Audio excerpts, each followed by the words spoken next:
शिक्षक साथियों नमस्कार। एजुकेशन वर्ल्ड विद संजय में आपका स्वागत है। आइए हम जानेंगे आज की वीडियो में क्या है खास। बहुत सारे शिक्षक साथी हमारे शिक्षक विवरण फिलअप किए हैं, लेकिन कुछ एक शिक्षक साथियों का विवरण जो है सबमिट भी नहीं हो पा रहा है।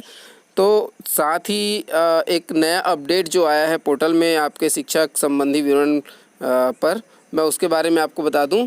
जब हम शिक्षक संबंधी विवरण पर लॉगिन करते हैं शिक्षक संबंधी विवरण भरने के लिए, तो आप पाते हैं कि आपका सारा डिटेल जो है उसमें अगर आपने फिलअप किया है तो फिलअप हुआ मिलता है। लेकिन साथियों अब जैसे ही आप ओपन करेंगे तो आपको दिखाई देगा स्कूल और साथ में एक नया अपडेट जो है प्रतिनियुक्ति का। तो मैं बताना चाहूँगा हमारे कुछ शिक्षक साथी जो है कार्यालय में, विभाग के कार्यालय में जहाँ कहीं कार्यरत हैं वो प्रतिनियुक्ति पर गए हैं, तो अपनी जानकारी जो है यहाँ संस्था का नाम लिखें। आप देख पा रहे हैं एरो के निशान से प्रतिनियुक्ति चयन करें का विकल्प है यहाँ पे। तो आप अगर बीओ कार्यालय में, बीआरसी में, बीटीआई में, सीजीबीएसई बोर्ड ऑफिस में या छत्तीसगढ़ मदरसा बोर्ड में या छत्तीसगढ़ ओपन स्कूल में या अन्य किसी संस्थान में आप विभाग में आप अगर कार्यरत हैं, प्रतिनियुक्ति पर चले गए हैं, तो अपनी जानकारी आप यहाँ पे पोस्ट कर सकते हैं। आप देख सकते हैं सीटीई है, डीओ है, डाइट है, डीएलएमए है और डीपीआई है, डीपीओ रमशा है, डीपीओ एसएस है।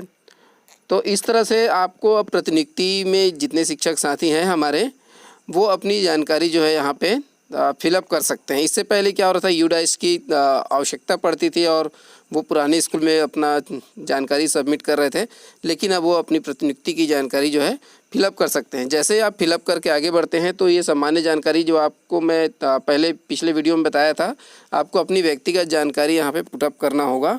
साथ ही शिक्षक साथियों आपको मैं बता दूं, संवर्ग के प्रकार को लेकर भी कन्फ्यूजन बना हुआ था। शिक्षा विभाग लोकल बॉडी ई संवर्ग, यदि आपका संविलियन हुआ है, आप लोकल बॉडी ई संवर्ग से हैं या टी संवर्ग से हैं, तो आप उसका स्पष्ट उल्लेख कर दें। देखिए यहाँ पे दिखाई दे रहा है। और साथ ही अगर आप नियमित शिक्षक साथी हैं तो आपको अपना संवर्ग बताना होगा, शिक्षा विभाग टी संवर्ग नियमित या ई संवर्ग नियमित। अगर आप नगरीय निकाय से हैं तो नगरीय निकाय का भी आपको यहाँ पे उल्लेख करना होगा। साथ ही अगर आप संविलियन नहीं हुआ है, आपका शिक्षाकर्मी पंचायत ई संवर्ग में है तो ई संवर्ग और टी संवर्ग में है तो टी संवर्ग।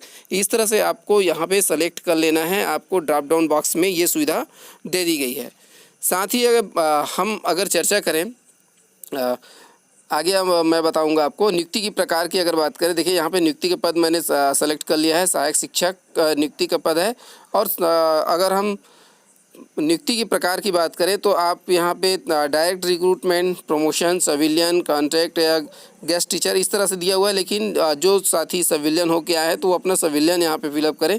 साथ ही प्रथम नियुक्ति की तिथि उनका जो है वो फिलअप कर दे, वर्तमान स्कूल में पदस्थापना, और अगर आप पदोन्नत हुए हैं तो लास्ट पदोन्नति जब आपकी हुई थी वो आपको भर देना है। साथ ही आपका वर्तमान पद जो है ऑटोमेटिक अगर पदोन्नति हुआ है तो जनरेट हो जाएगा, और आपके जो क्वालिफ़िकेशन हायर एजुकेशन जो है वो आपको यहाँ पे सेलेक्ट करना है। और उसके अलावा आपके शैक्षणिक अर्हता जो है उसको सेलेक्ट कर लें। विकलांगता यदि है तो आप यस और नो में जवाब दे सकते हैं, और जो भी विकलांगता है उसे आप चयन कर लें। आपके फैमिली बैकग्राउंड संबंधी अगर पत्नी या पति दोनों में से एक अगर सर्विस में है तो उसकी डिटेल आपको यहाँ पे पुटअप करके आपको साथियों फाइनल सबमिट करना होगा।